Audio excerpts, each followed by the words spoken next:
ناظرین السلام علیکم، میں نصیر اعظمی آپ کی خدمت میں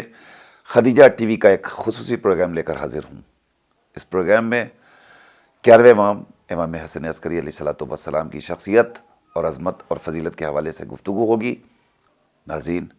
چونکہ یہ مہینہ بڑی ہی برکتوں اور بڑی ہی مسرتوں بھرا ہے،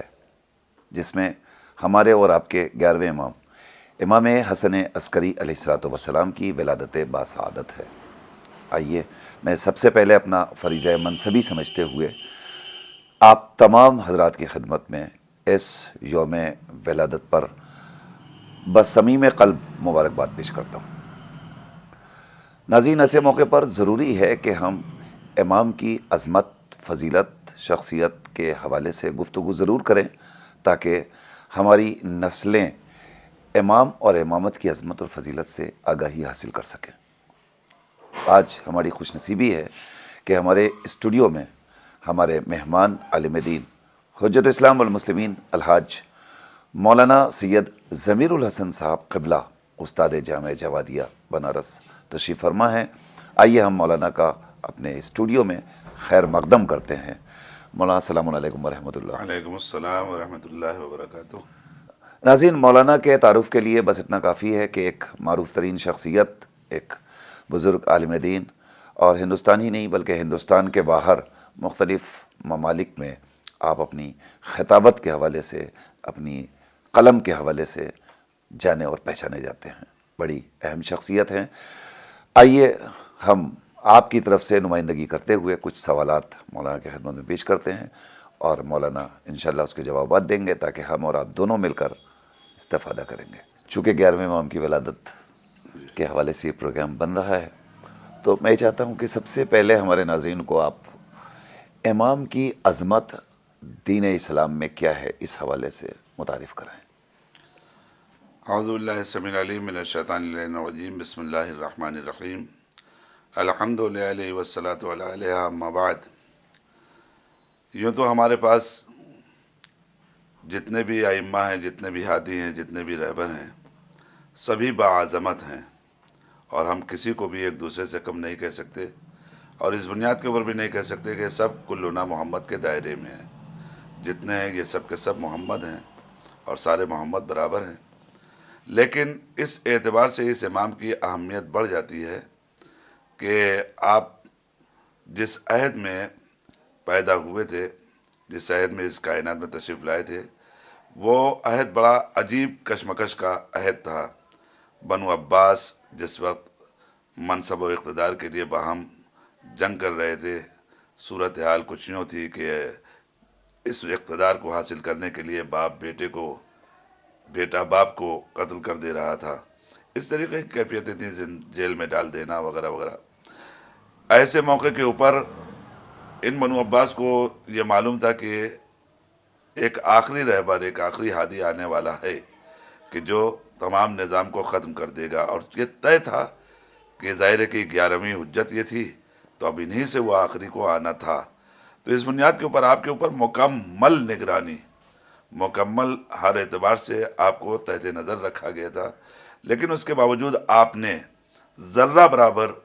اس معاملے میں کوئی خوف نہیں کھایا، بلکہ موسیٰ صفت باقاعدہ عزم و ہمت کے ساتھ مقابلہ کرتے رہے اور دین اور اسلام کو فروغ دیتے رہے۔ بلکہ میں ایک جملہ یہاں پر یوں کہنا چاہتا ہوں کہ امام نے اپنے عہد میں ایک اہم کام یہ کیا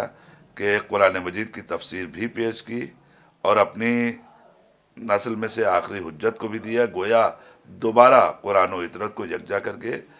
کائنات کے حوالے کر دیا کہ جو انسان کی نجات کا ذریعہ ہے۔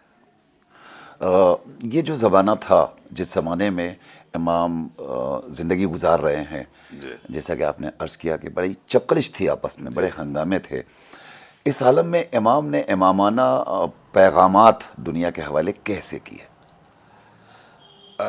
اس کے مختلف طریقے تھے۔ البتہ ظاہر ہے کہ عام طور پر زندان کی زندگی، جب آپ کے والد بزرگوار کو تقریباً 20 سال کے قریب تقریباً کہا جا سکتا ہے کہ زندان کی زندگی گزارنی پڑی، ایسے موقع پہ بھی آپ خدمات انجام دے رہے تھے۔ باپ کی طرف سے بھی نیابت کر رہے تھے اگرچہ، لیکن اس کے علاوہ آپ کے کچھ صحابی تھے کہ جو آپ کے قریب آیا کرتے تھے، اور ان کے ذریعے سے بھی آپ پیغامات لوگوں تک پہنچاتے تھے، اور خود بھی جب بھی موقع ملا آپ نے جہاں بھی مجمع پایا وہاں پر مسائل کو حل کیا۔ کبھی کبھی تو یوں بھی ہوا ہے کہ امام ایک طرف سے دوسری طرف لے جائے جا رہے ہیں، اور راستے میں کسی انسان نے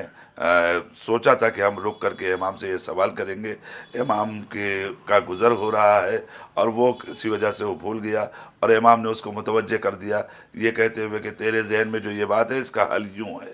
اس طریقے سے کر کے امام نے بیان کر دیا۔ تو وہ یہ سوچتا تھا کہ میرا نام لے کر کے میرے سوال کو کیسے انہوں نے بیان کر دیا۔ یہ کام امام اس لیے بھی کرتے تھے تاکہ کائنات کو پتہ چلے کہ حجت خدا کسی سے غافل نہیں رہتی، اور ہر ایک کے اوپر اس کی نگاہ ہے، ہر ایک کو تحت نظر رکھے ہوئے ہے، اور سب کے مسائل کا حل کرنے والا ہے۔ جی، امام جب امت کے درمیان جائیں گے تو مسائل کا حل کر سکتے ہیں، جی لیکن ایک طویل عرصے تک قید و بند کی زندگی گزاری جا رہی ہے، اور جو شخص قید میں مقید ہے جی، وہ مسائل دینیہ یا احکام اسلام کیسے بیان کر سکتا ہے؟ اس کے لیے تو آپ پوری تاریخ پڑھیں، ہمارے سارے ائمہ کی مسلسل تاریخ اس طریقے کی ہے کہ جو قید و بند میں رہے ہیں مگر انہوں نے اپنے پیغامات اپنے فرامین لوگوں تک پہنچائے ہیں، جن ذرائع سے بھی پہنچا سکے، وہ راویوں کے ذریعے سے، چاہنے والوں کے ذریعے سے، کبھی زندان میں ملنے والے آئے ان کے ذریعے سے، اس طریقے سے پیغامات پہنچاتے رہے ہیں۔ آپ خود دیکھیے چوتھے امام ہمارے کتنے برس تک زندان میں رہے، مگر انہوں نے دعا کو وسیلہ بنا لیا، ایک طریقہ انہوں نے اختیار کیا، لیکن امام کے لیے ایسا کوئی معاملہ نہیں تھا کہ جو امام اس کو اپنا سکتے، مگر بہرحال کیفیت یہ تھی کہ جب مسجدوں میں آپ کا آنا ہوا یا مجمع میں آنا ہوا تو آپ نے خطبات بھی دیے ہیں اور پیغامات بھی دیے ہیں، مسلسل آپ کی زندگی اس پر مبنی ہے۔ ایسے بہت سے مواقع ہیں امام کی زندگی میں۔ ایک زمانہ آیا جس میں ایک دہریہ تھا جو یہ پروف کر چکا تھا، ثابت کر چکا تھا کہ ہمارے ہاتھ میں اختیار کائنات ہے، قحط سالی کا زمانہ ہے، بارش نہیں ہو رہی ہے، اور کہہ رہا ہے ہم چاہیں تو بارش ہو سکتی ہے، اور پھر اس نے یہ کرشمہ کر کے دکھلایا اور لوگ اکٹھا ہو گئے اور اس سے گویا قریب ہو رہے تھے۔ امام نے پھر کیسے اس حقانیت کو ثابت کیا کہ یہ غلط ہے، حقیقت کچھ اور ہے؟ جی، اصل میں یہ امام کے معجزات کا ایک سلسلہ ہے کہ جو امام نے مناقب بھی کہہ لیے، معجزات بھی کہہ لیے، اس طریقے کے معجزات امام کے عہد میں آئے ہیں، جس میں سے ایک کارنامہ امام کا یہ بھی شمار کیا جاتا ہے کہ وہ مرد مسیحی تھا کہ جو یہ کہہ رہا تھا کہ ہم جب دعا کرتے ہیں تو بارش ہونے لگتی ہے، اور اس زمانے میں قحط سالی بہت شدید تھی، لوگ دعا کر رہے تھے، سارے مسلمان دعا کر رہے تھے، لیکن بارش نہیں ہو رہی تھی۔ تو جب بار بار دعا سے لوگ عاجز ہو رہے تھے اور یہ دعا کرتا تھا تو پھر بارش ہونے لگتی تھی۔ لوگوں نے آ کر کے کہا فرزند رسول آپ بتائیے اس کا حل کیا ہے، ورنہ اسلام تو ڈوب جائے گا، اسلام تباہ ہو جائے گا۔ جس وقت یہ جملہ کہا تو امام نے کہا کہ اچھا ٹھیک ہے، جاؤ کل اعلان کر دو میدان میں۔ اور پھر جب میدان میں امام نے اعلان کر دیا اور لوگ اکٹھا ہو گئے تو اس نے کہا کہ ہاتھ اٹھایا دعا کے لیے، جیسے ہی ہاتھ اٹھایا دعا کے لیے امام نے کہا کہ جاؤ اس کے ہاتھ میں جو کچھ ہے اسے لے کے چلے آؤ۔ تو لوگ پہنچے اور تو اس نے ظاہر ہے کہ بند کیا مٹھی کہ ہم نہ دیں، لیکن امام نے جب بھیجا تھا تو نکالا گیا تو اس میں ایک ہڈی تھی، کہتے ہیں کہ وہ کسی ولی خدا یا نبی کی ہڈی تھی کہ جو اس کے ہاتھ لگ گئی تھی کہ جب اس کو اوپر رہنا کرتا تھا آسمان کے نیچے تو بارش ہونے لگتی تھی۔ تو اس بنیاد کے اوپر وہ جب وہ کھولتا تھا تو ہاتھ میں لیے ہوئے دعا کے نام پہ تو ظاہر ہے کہ بادل گھر کے آ جاتے تھے۔ امام نے لے لینے کے بعد اب کہا آپ دعا کر کے بتا، اب جب دعا کر رہا ہے تو بارش ہونے کا سوال ہی نہیں ہے۔ تو امام نے پھر اس کے بعد فرمایا کہ ٹھیک ہے اب یہ تو اس کا کام ہو گیا، یہ اس کی دعا سے وضاحت ہو بارش گئی۔ نہیں ہو رہی ہے۔ امام نے اس کو دفن وغیرہ کروا دیا وہ سر، لیکن پھر لوگوں نے کہا کہ قحط سالی ہے اب کیا ہوگا؟ تو امام نے ایک مرتبہ پھر اب یہاں سے جو امام نے کام کیا، بادل کی طرف اشارہ کیا، ایک ایک بادل آتا گیا، آپ کہتے رہیے تو یہاں کے لیے نہیں ہے، یہ فلاں علاقے کے لیے، یہ یہاں کے لیے نہیں ہے، یہ فلاں علاقے کے لیے ہے۔ اور کئی مرتبہ اسی طریقے سے بادل امٹ امٹ کے آئے، آخر میں امام نے کہا اب تم لوگ اپنے اپنا ٹھکانہ لو، یہ بادل یہاں کے لیے ہے۔ تو اس طریقے سے امام نے ثابت کر دیا کہ یوں بہانے کرنا اور ہوتا ہے، لیکن حقیقت کے ساتھ بادل کو بلانا اور اختیار کو دکھانا یہ صرف اور صرف انہی کا کام ہے کہ جو حجت خدا ہوں، جو اوصاف خدا کے حامل ہوں، اور یہ الحمدللہ ہم اوصاف خدا کے حامل ہیں جو ہم نے کر کے دکھایا ہے۔ یعنی گویا امام نے اپنے عمل کے ذریعے یہ ثابت کیا کہ جب کیا ایک حجت ولی خدا کی ہڈی کا یہ اثر ہو سکتا ہے جی کہ قحط سالی دور ہو سکتی ہے، دعائیں باریاب ہو سکتی ہیں، جی تو پھر ظاہر ہے کہ حقیقی معنوں میں جو وارث ہوگا اس کی کیا اہمیت اور فضیلت بے ہوگی۔ شک میں وقت ظاہر ہے کہ آپ کے پاس کم ہے، مگر ایک سوال میں اور کرنا چاہتا ہوں۔ امام حجت خدا ہے اور پروردگار کا حکم بھی ہے، اعلان بھی ہے کہ زمین حجت خدا سے کبھی خالی بے شک نہیں رہ سکتی۔ امام آئے دنیا میں اور خدمات انجام دیں اور تشریف لے گئے، تو آج زمین حجت خدا رکھتی ہے یا نہیں؟ پہلے ہی مرحلے میں نے آپ کی خدمت میں عرض کیا، جب فضائل امام کے عرض کی تو اسی موقع پر کہا کہ اللہ نے آخری حجت کو اس امام کے صلب میں رکھا تھا، اور جو ہمارا 12واں امام ہے وہ امامی کا فرزند ہے، امامی کے فرزند ہیں، امامی کے نور نظر ہیں، اور وہ آج بھی بحمداللہ اس زمین پر حجت خدا کی حیثیت سے موجود ہے۔ یہ الگ بات ہے کہ ہماری آنکھوں پر غفلت کا پردہ پڑا ہوا ہے، ہم اپنے امام کی زیارت کرنے سے محروم ہیں، لیکن امام نے ارشاد فرمایا کہ میں تم سے ایک پل کے لیے بھی غافل نہیں رہتا۔ بعض لوگ اکثر یہ سوال کرتے ہیں کہ اگر ہیں تو پھر ان کے رہنے کا فائدہ کیا ہے، تو اس کو خود امام نے، یعنی خود امام زمانہ نے اس جملے کو فرمایا کہ میرا وجود اہل عرض کے لیے اسی طریقے سے وجہ امان ہے جیسے اہل سما کے لیے ستاروں کا وجود امان کا باعث ہے۔ تو اس زمین کے اوپر میں اس طریقے سے زمین کی حجت اور زمین کے تحفظ کا باعث ہوں۔ جب تک میرا وجود ہے یہ زمین امن و امان کے ساتھ محفوظ ہے، ورنہ اگر میرا وجود مٹ جائے گا تو یہ کائنات مٹ جائے گی۔ بہت بہت شکریہ۔ میں یہ چاہتا ہوں کہ آخر میں ہمارے ناظرین کو آپ اس امام کے حوالے سے کوئی میسیج اور کوئی پیغام دینا چاہیں تو ضرور۔ بالکل انشاءاللہ المستعان، ہمارے اس امام کی عظمتیں جو ہیں وہ اپنی جگہ پر ہیں، لیکن سب سے بڑی بات یہ ہے کہ ہمارا خالی اقرار کر لینا کہ یہ امام ہے یہ کافی نہیں ہے، بلکہ ہمارے لیے ضروری ہے کہ ہم ان کے اقوال کے اوپر بھی عمل کریں، اور ان کے اقوال بہت سے ہیں۔ میں تمام قول کی طرف نہیں، مگر ایک اہم قول ہے جس کی طرف میں ضرور متوجہ کرنا چاہتا ہوں کہ امام نے ارشاد فرمایا، اور بہت اہم بات ارشاد فرمائی کہ یاد رکھنا کہ جب بھی کسی انسان کو ذلت کا منہ دیکھنا ہوا ہے اسی وقت دیکھنا ہوا کہ جب اس نے حق کو چھوڑ دیا۔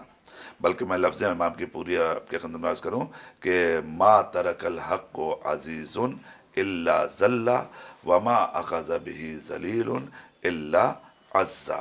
نہیں چھوڑا کسی نے حق کو مگر یہ کہ وہ ذلیل ہو گیا، اور نہیں اپنایا کسی ذلیل نے حق کو مگر یہ کہ وہ صاحب عزت ہو گیا۔ تو حق کو اپنانا اور حق کو ماننا اور حق کو پہچاننا یہ افضل ترین عمل ہے کہ جو انسان کو انجام دینا لازم ہے، اور انسان کو اس حق کے تابع اور اس حق کا گرویدہ ہمیشہ رہنا چاہیے، حق کو پہچاننا چاہیے۔ اسی لیے کائنات کے تمام لوگوں سے اگر جو